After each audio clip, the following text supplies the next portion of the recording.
y pensaban que era un juego. Como siempre estaba con mis primos, que son 4 chicos. Pero me decían que no era una niña porque tenía pito. Yo he sufrido un huevo como una cabrona a cuenta de eso. Pintadas en las paredes, marimacho, bollera.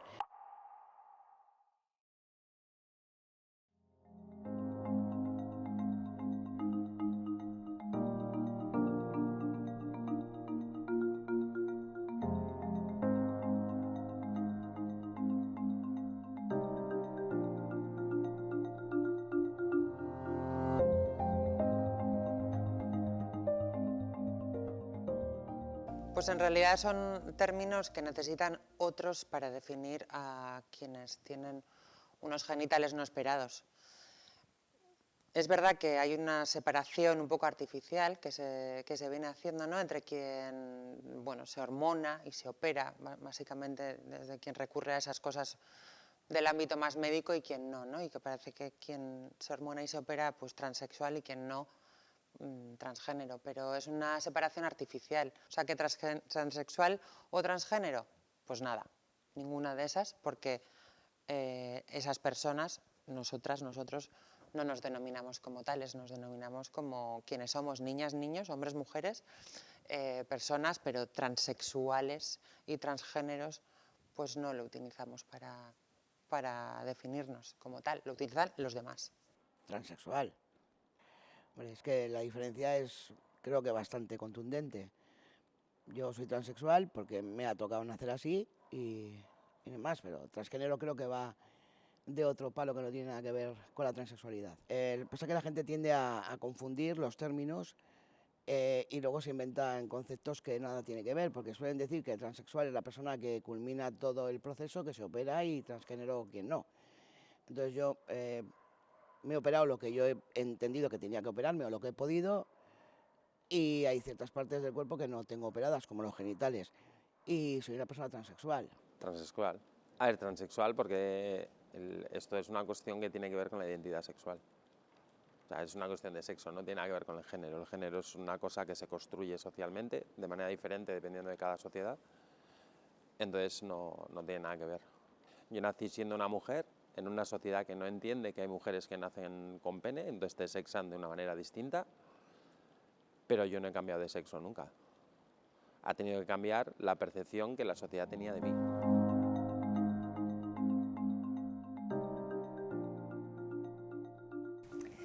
Yo soy Bea Sever, pertenezco a Naisen como madre y además soy la responsable de atención de la asociación. Yo soy Ander y pertenezco a Naisen como padre. Naisen nació primero como una delegación territorial de la asociación estatal Crisalis, y bueno, tanto en Naisen como en Crisalis siempre teníamos como base crear una red de apoyo entre familias que estábamos viviendo esa situación, esa realidad en nuestros hogares y no encontrábamos apoyo porque en el ámbito profesional nadie conocía esta realidad. Entonces, desde aquel 2015 que empezamos 8 familias, hoy en día somos alrededor de 300 y muchas otras que han pasado por la asociación o que se acercan a pedir información o asesoramiento y que por lo que sea pues no se asocian, y seguimos teniendo esa base de apoyo mutuo, de red de apoyo emocional, pero también hacemos labores que se resumen en informar y formar en torno a la realidad de la transexualidad en la infancia y adolescencia.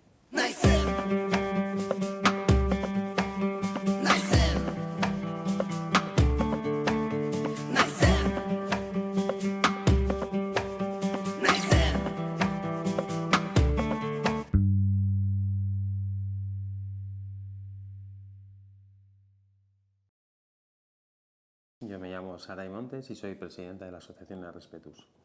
Yo soy Alex Piñeiro y soy el secretario de la asociación Respetus. Respetus es una asociación de personas transexuales que surge en el año 2007. Nos empezamos a juntar, estando yo en terapia con un sexólogo. Le comenté que había tenido la idea de montar algo con la intención de que quien viniera detrás con esta misma historia por lo menos no se sintiera un bicho raro, ya que el resto nos había pasado eso.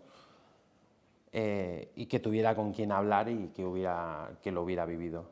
Me dijo, te voy a presentar a 2 chicos que me han comentado algo parecido, y me presentó a Ares y me presentó a John, que fue el vicepresidente, y de ahí nació Respetus, con la idea de ayudar a los que venían detrás.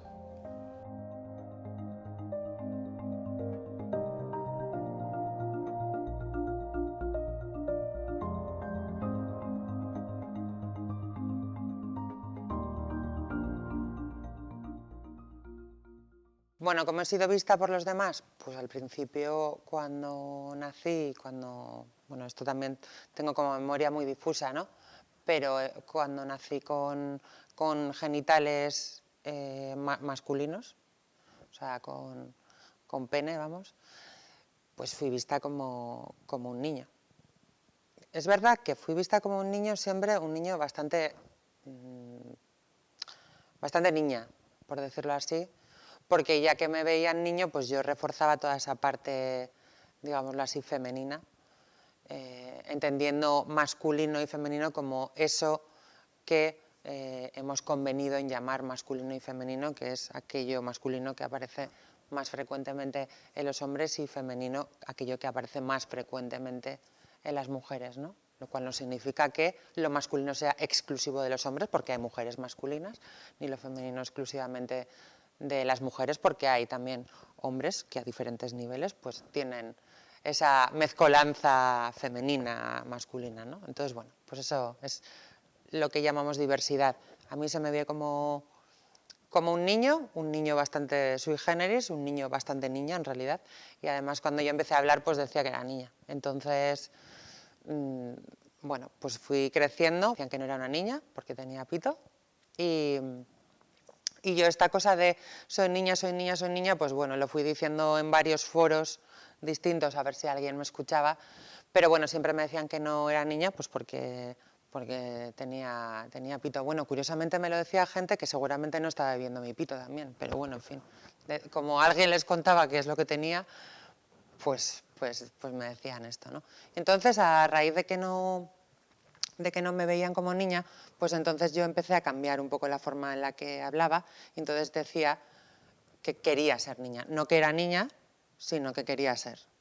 Claro, yo hoy en día no diría nada de eso, o sea, diría que ya era una niña, que no hay que hacer nada para ser una niña, sino directamente, pues eso, serlo y vivirte como tal, pero en aquel momento, frente a tanto rechazo, ¿no? Precisamente por los genitales por los que había nacido, pues empecé a cambiar mi lenguaje.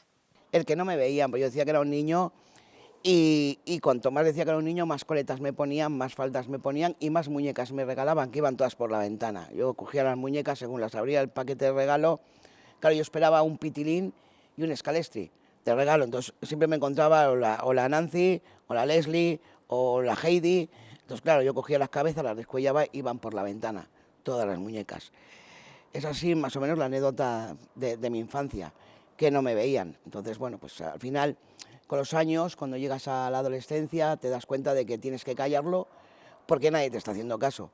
Y te lo callas y lo ocultas hasta que ya pues, pasa el tiempo y decides volver a empezar y a decirlo y a seguir tu camino. Yo creo que se refiere más a lo que tiene que ver con el cambio a nivel de percepción social. O sea, tú haces un cambio que tiene que ver mayormente con tu imagen, con tu documentación, pero el cambio gordo es el que tiene que ver con la mirada de la gente que te mira.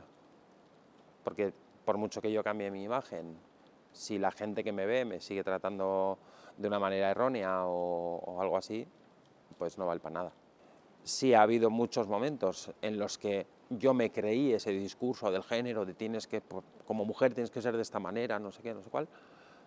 Yo he sufrido un huevo como una cabrona a cuenta de eso, hasta que un día me hizo un clic aquí en la cabeza y dije, soy una mujer, y quien no me vea como una mujer, que se dé un cabezazo con la pared, es su puto problema, a mí me da igual. O sea, y desde ese día vivo muy relajadita con esos temas, o sea, muy tranquila. El tema es básicamente que en muchas, en lo que se oye, ¿no? Te da la sensación siempre que mucha gente que habla, que incluso da conferencias, charlas, por lo que dicen, te llegas a la conclusión de que con pocas personas en situación de transexualidad han estado, o ninguna. Con ninguna. O una, con una historia que no sabemos cuál es, y en base a eso han hecho un relato y un discurso que no puede ser que lo que dicen, o sea, no coincide con la realidad. Es más, Entonces, hasta... hablamos no sé, de teorías. Sí, sí, hasta hace 4 días que ya nos hacían caso a las personas transexuales y podíamos hablar en público, porque hasta entonces no éramos dignos ni capacitados para hablar sobre nuestra realidad. Entonces siempre había pues sociólogos, médicos, psiquiatras. Tú ibas a cualquier charla de transexualidad. Yo recuerdo la primera que fuimos fue a Málaga en el año 2008 o 2007 o por ahí, no me acuerdo, y una persona transexual, porque decían que los únicos legitimizados que estaban para hablar eran ellos. El mundo médico. El mundo médico. Y claro, en esta me reviré y dije, bueno, yo creo que ahí os habéis columpiado, porque los únicos que tenemos legitimidad para hablar de esto somos las propias personas transexuales, que somos que lo vivimos. Sí, por eso es tan importante que les permitamos ser, lo de acompañar, ¿no? Les permitamos ser quienes son. Claro. Y una cosa que solemos hacer también mucho es, ¿y por qué sabes que eres chico? ¿Por qué sabes que eres chica? ¿No? Pues no saben por qué, lo mismo que el resto tampoco sabemos contestar a eso, ¿no? No lo saben, solo saben que lo son, ¿no? Y entonces, a partir de ahí, cuando ya no se les niega y se les ve, se relajan también con los estereotipos, y yo veo que hay muchísimo, pues chavales como el tuyo y como el mío, que por ejemplo el mío sale en una cuadrilla con todo chicas. Y no tiene que estar demostrando que es súper masculino y no sé qué, pero nadie le pone en duda, ¿no? Entonces se puede permitir ser quien es y estar con la gente con la que más a gusto está, y que luego juega rugby. O sea, quiero decir, una cosa no quita la otra. Juega rugby porque le gusta, no porque sea más masculino, más femenino, ya está. Y va con esa cuadrilla porque le gusta. Entonces, permitir que sean quienes son, acompañarles en sus necesidades, siempre tiene que ser positivo. Cuanto más abramos las posibilidades de ser, pues mejor. No solo para estas personas, para todo el mundo. Te enseñan también a uno mismo como padre, reflexiones sobre lo que es ser hombre y ser mujer y tus partes femeninas y tus partes masculinas. Y a partir de ahí, ostras, te están enseñando eso mismo, que al final van haciendo el camino por donde realmente ellos deciden estar. El resto, yo rebobino a mi infancia y yo estuve mucho más condicionado porque íbamos a ese estereotipo inconscientemente, no te planteabas otras cosas. Luego ya vas madurando y ya vuelves otra vez a abrirte un poco más a otras partes que habías reprimido inconscientemente y lo que te hacen precisamente es enseñar mucho más.